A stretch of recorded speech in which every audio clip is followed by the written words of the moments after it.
श्री गुरु तेग बहादूर साहिबजी यांच्या 350व्या शाहिदी समागमाच्या निमित्त आज देशभरामध्ये हिंद की चादर हा कार्यक्रम आपण करतोय।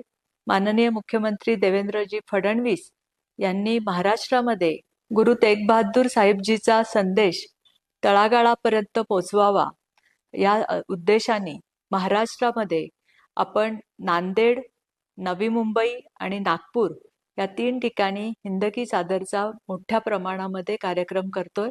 आणि या कार्यक्रमास आपले पंतप्रधान मोदीजी, अमित भाईजी हे उपस्थित राहणार आहेत। जर आपण हिंद की चादर म्हणजे संरक्षण, राष्ट्राचं संरक्षण ज्यांनी केलं असे गुरु तेग बहादूर साहिबजी यांच्याविषयी जेव्हा आपण वाचत जातो त्यावेळेस देशासाठी, आपल्या राष्ट्रासाठी त्यांनी स्वतःच्या प्राणाचं बलिदान दिलं।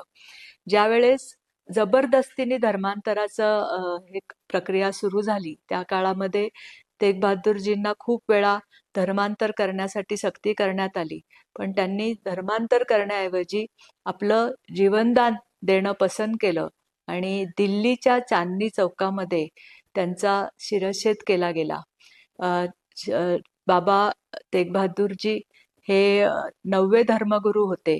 आपण बघितलं की मधल्या काळामध्ये गुरु परंपरा खंडित होण्याकडे चालली असताना बाबा माखनशाह लबाना हे जेव्हा सगळीकडे फिरत होते की येणारे गुरु कोण असावेत, त्यावेळेस त्यांनी गुरु तेग बहादूरांना बघितलं आणि ते म्हणले की गुरु लाधोरे म्हणजे गुरु मिळाला आणि गुरु तेग बहादूरजी हे 9वे धर्मगुरू झाले।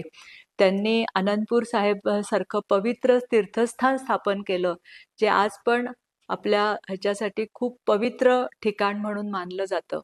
त्यांची एकच शिकवण होती की राष्ट्र मोठं आहे आणि प्रत्येकाने आपलं कर्तव्य करताना शांतीचा संदेश पण दिला पाहिजे।